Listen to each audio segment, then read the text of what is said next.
नमस्कार, मेरा नाम अनिल सक्करवाल और आप सब हैं मेरे साथ मेरे YouTube channel physics by Anil Sakkarwala पर। और हम बात कर रहे हैं कक्षा 11 के सिलेबस की, जिसमें हम चैप्टर संख्या 3 में डे 21 कर लिया था।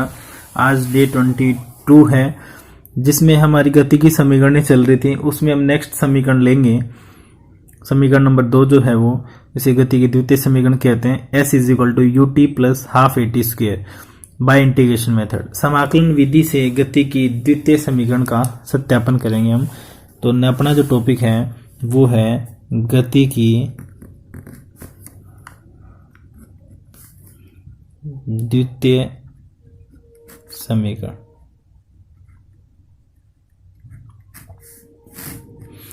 किससे? समाकलन विधि से।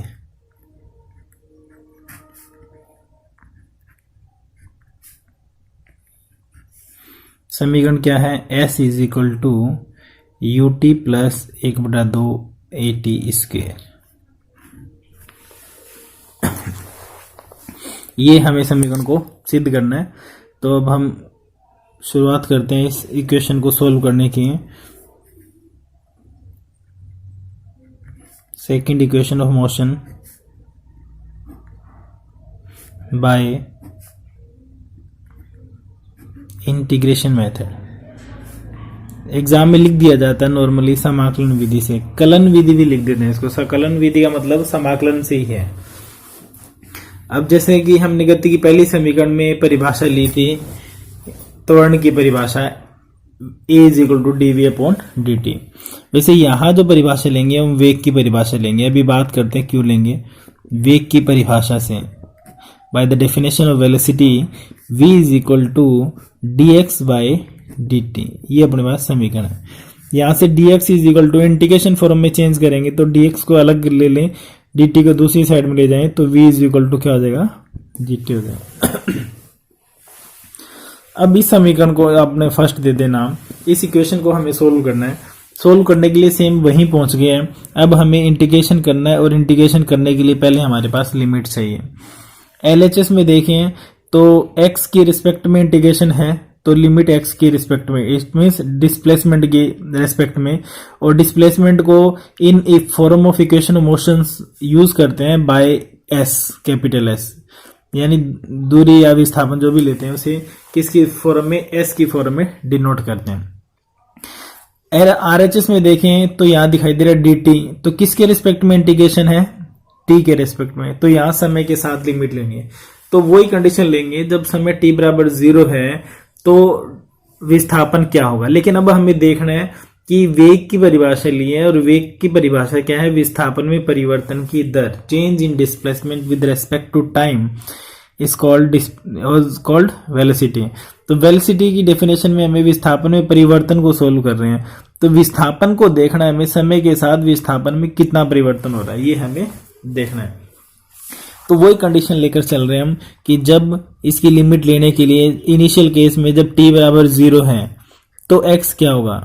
तो x बराबर क्या होगा? x क्या है? विस्थापन है। अब यहाँ वो कंडीशन नहीं है कि गाड़ी गतिशील अवस्था में है, उसके वेग में चेंज हो रहा है, वो कंडीशन नहीं है। यहाँ क्या है कि किसी भी वस्तु में, कण में, गाड़ी में गति तय हो रही है, दूरी हो रही है, यहाँ विस्थापन उत्पन्न हो रहा है। तो 0 टाइम में विस्थापन तय नहीं होता है, यानी कोई भी गाड़ी, कोई भी व्हीकल है 0 समय में कोई दूरी तय नहीं करता है। इसलिए t बराबर 0 पर उसका विस्थापन भी क्या होगा? 0 होगा। After some time when t is equal to t then x can be x और another value we can use as a s। x का जो मान है वो कुछ भी हो सकता है, कितनी भी दूरी हो सकती है, उसको हमने क्या मान लिया? s मान लिया, क्योंकि गति की समीकरणों में हम इसको किससे डिनोट करते हैं? s से डिनोट करते हैं। तो जब t बराबर 0 है तो यहाँ ध्यान रखना भी t बराबर 0 पर यहाँ x का मान नहीं होगा, यहाँ x 0 होगा। क्यों होगा? क्योंकि 0 समय में कोई भी दूरी तय नहीं हो सकती। हम भी अगर एक कदम भी चलेंगे तो भी कुछ ना कुछ समय लगेगा, उसको हम 0 नहीं कह सकते। इसी तरह t बराबर t पर कुछ समय बाद 10 मिनट, 5 मिनट, घंटे, 2 घंटे बाद देखें तो कुछ ना कुछ विस्थापन हो सकता है। वो विस्थापन क्या मान लिया हमने? s मान लिया। अब समीकरण 1 का क्या कर दो? इन लिमिट के अकॉर्डिंग समाकलन कर दो। टेकिंग इंटीग्रेशन ऑफ इक्वेशन 1 समीकरण 1 का समाकलन करने पर।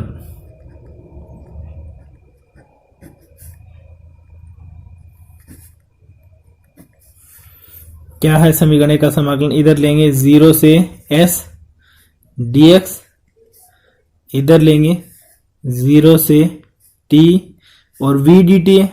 v की वैल्यू हमें पता है, v इज इक्वल टू क्या होता है, u प्लस ए टी। तो यहाँ ये वैल्यू पुट कर दें, u plus A T into D T. Integration में हम पढ़ चुके हैं, अगर पार्ट्स में वैल्यू है, अगर सम में है, सब्ट्रैक्शन में है, तो इसको अलग अलग में डिवाइड किया जा सकता है। तो इंटीग्रेशन जैसे इसका तो 1 का करना है, तो वही हो जाएगा x जिसके रिस्पेक्ट में कर रहे हैं। यहाँ हम इनको अलग अलग कर दें। आप इसका तरीका ये यूज करें कि इंटीग्रेशन जो है वो सबका क्या करें, एक साथ ही करें इंटीग्रेशन। ऐसा नहीं है इसका कर दिया, कर सकते हैं, ऐसी कोई दिक्कत नहीं है, लेकिन मेथड ये रहता है कि दोनों पक्षों में बराबर एक साथ ही इंटीग्रेशन कर दिया जाए तो ज़्यादा अच्छा है। सिस्टमेटिक इसी तरह से किया जाता है, तो उसी के अकॉर्डिंग अभी तक हम इसको लिख लेते हैं, एक साथ ही कर देंगे इंटीग्रेशन। इज इक्वल टू, इसको करें 0 से t, u को अलग कर दें, dt इसके साथ मल्टीप्लाई है, प्लस a को बाहर निकाल लें। a का इंटीग्रेशन नहीं करना है, किसके रिस्पेक्ट में, t के रिस्पेक्ट में, तो t को अंदर रख लेते हैं, ए टी डी टी। ये ए टी मल्टीप्लाई में, a को बाहर लिख लिया, t अंदर एज इट इज। अब यहाँ वही फॉर्मूला एक ही है अपने पास, u को भी बाहर लिख लिया हम। तो किसका करेंगे, यहाँ पर भी 1 का करेंगे, 1 का क्या आ जाएगा, t आ जाएगा। t का करेंगे तो t की पावर 1 है, तो 1 प्लस 1 2 जाएगी, डिवाइड में भी 2 आ जाएगा। जैसा कि हम पिछली क्लास में फॉर्मूला हमने यूज किया था कि t की पावर n dt अगर है तो उसका रिजल्ट होता है t की power n plus 1 upon n plus 1। ये क्या है, इसका रिजल्ट है।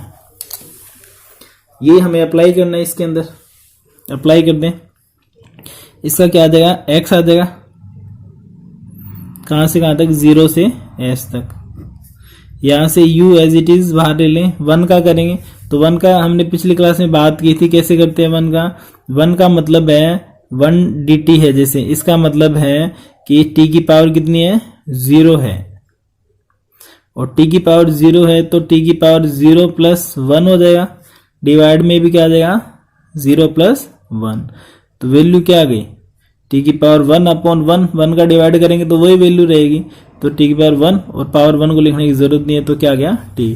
इसी तरह से x का क्या आ जाता है, 1 का करें तो x आ जाता है।